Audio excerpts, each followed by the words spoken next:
Good morning. Good morning, I'm Ernestine Cassell. I'm Director of Tourism for the Montseeat Tourist Board. Now here, ITB, it's a very important show for you.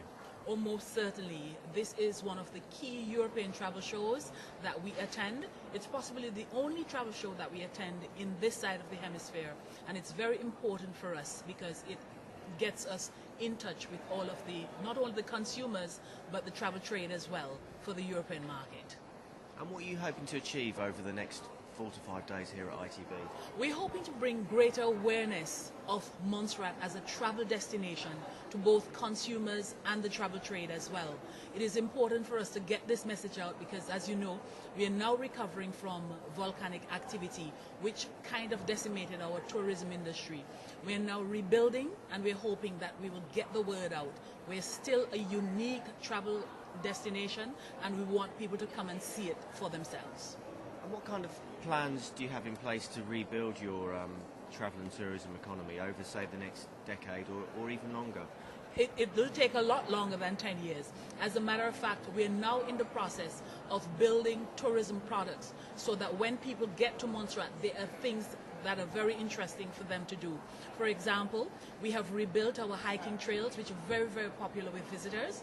So they're up to world-class standards. You can go from low impact to high impact.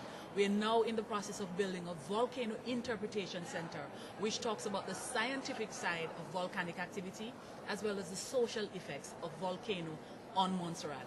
And these are some of the things that we are working on currently. And as you know, Montserrat is rebuilding a new town because we lost our unique city of Plymouth. And so we're now rebuilding in Little Bay, and we're hoping that that in itself, not just the town by itself, but it will be a tourist attraction so that when people get there, it's the first point of contact and people will have something to see, something to say, and something to do. Almost like a modern-day Pompeii.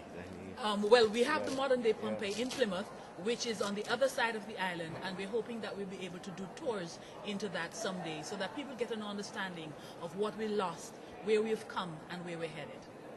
And do you have any plans in the way of tourism infrastructure and hotels as part of your plan for recovery? Most certainly. As a matter of fact, we are actually now looking for investors to invest in our hotel plant. We want people from outside to invest in Montserrat. This is the best time to come when things are new, things are burgeoning, so that people can come to Montserrat and see what we have. They can then invest in Montserrat. And air growth as well, that's improving as well over the last year. You've had improvements too. That's right. Over the past couple of years, we've had both airlines coming and leaving. And so now we have 2 airlines, one homegrown and one from outside, which provide access to Montserrat. And so people can get, Antigua has always been our airlift and our gateway to the world. All the major international airlines fly into Antigua.